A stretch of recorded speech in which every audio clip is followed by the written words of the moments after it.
السلام عليكم، كيف عاملين؟ لاباس عليكم؟ مزيانين؟ كنتمنى ان شاء الله تكونوا بخير وعلى خير وفي احسن الاحوال. اليوم ان شاء الله غادي نشارك معكم طريقه تحضير بلح البحر اولا بالمغربيه كنقولوا له بوزروك.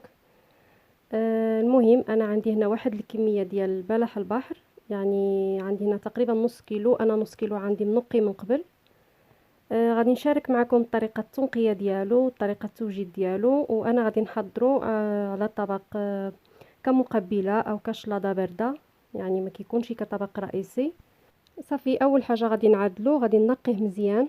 كيف ما كتلاحظوا معايا عندي هنايا شي شعيرات ديالو كيكونوا خارجين سبحان الله من وسطو، غادي تحاولوا تجبدوا عليه مزيان بهذه الطريقه كيف ما كتشوفوا معايا في الفيديو. الطريقه سهله الصراحه، ماشي صعيبه بزاف، يعني غير كتجبدوا عليهم بشويه هيدا بقوه كيتحيد.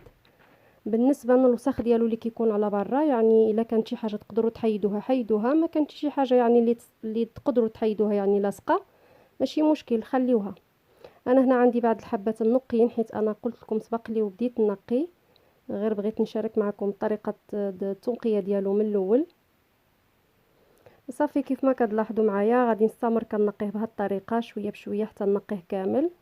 هنا من بعد ما نقيته انا عندي كيلو، كيف ما كتلاحظوا صافي حيدت ديك الشعيرات كاملين منه. صافي غادي نغسلو بالماء مزيان، وغادي نعملو فواحد الشبكه يتقطر من الماء، ومن بعد غادي نعمل الكامله اولا طنجره صغيره على البوطه على نار متوسطه. الطنجره كيف ما كتشوفوا خاويه، ما فيها لا ماء لا زيت لا حتى شي حاجه. غادي نوضع المحار ديالي في وسطها، وغادي نغطيه بواحد الغطايه، ولكن ما غاديش نغطيه كامل، غادي نخليها شويه مشققه باش يخرج ديك البخار ديالو، وغادي نخليه تقريبا واحد 10 دقائق. صافي هنا كيف ما كتلاحظوا ها هو تحل تبارك الله كامل، كيتحل غير بالربو على هذا الشكل هذا. اللي تحلت كامله غادي تكون مزيانه، وفي حاله ما جبرتوا شي وحدات بقاو مشدودين، هادوك رميوهم، يعني ما تحاولوش انكم تحلوهم كيكونوا خاسرين. صافي كيف ما كتشوفوا معايا في الفيديو غنبدا كنقيه وحده بوحده، غادي نقيه نقسمو على جوج.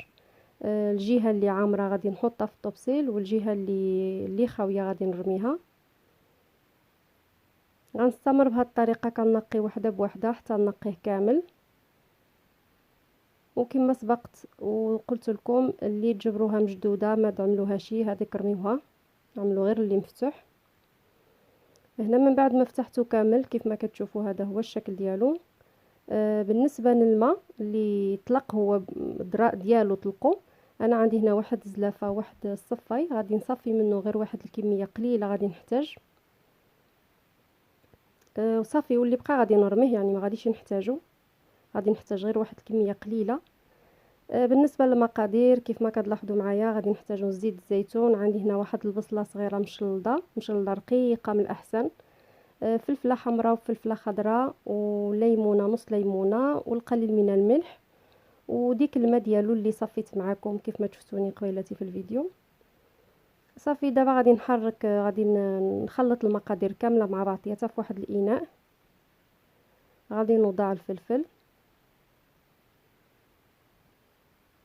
ضروري قلت لكم تقطعوه طريفات صغارين باش ما يجيكمش هيداك طريفات كبارين فوق منه، من الاحسن يكونوا طريفات صغار احسن.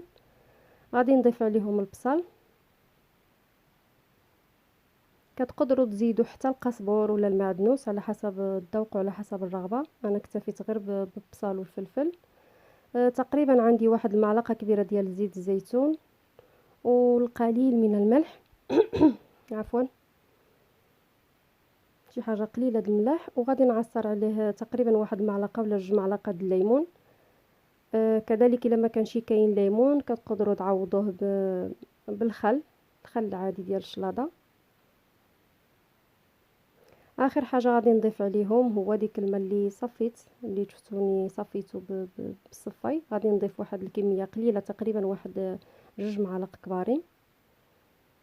غادي نخلط المقادير مزيان مع بعضياتهم. صافي بمجرد ما غادي نحركو غادي نبدا كنعمروهم كيف ما كتشوفوا معايا في الفيديو، كنهز وحده بوحده وكنوضع فوق منها واحد الكميه،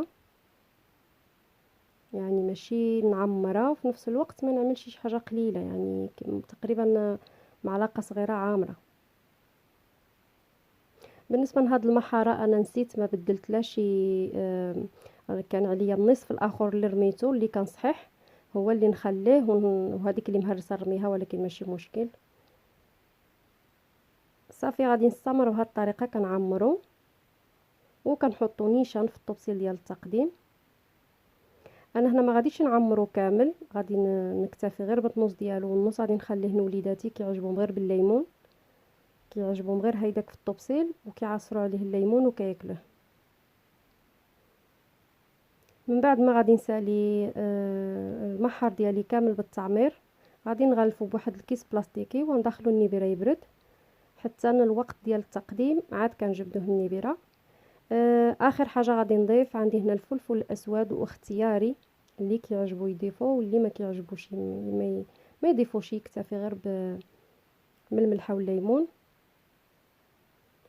صافي غادي نضيف واحد الكميه قليله كيف ما كتلاحظوا معايا في الفيديو، يعني غير رشه قلالين من فوق، غير باش كيعطي ديك الطعم ديال الابزار او الفلفل الاسود. صافي هذا هو الشكل ديالو النهائي، كيف ما كتلاحظوا كيجي راقي وكيجي سهل التحضير. كنتمنى يعجبكم الفيديو، وكنتمنى ان شاء الله تجربوه ينال الاعجاب ديالكم. وشكرا بزاف للمشاهده، والى فيديو جديد ان شاء الله.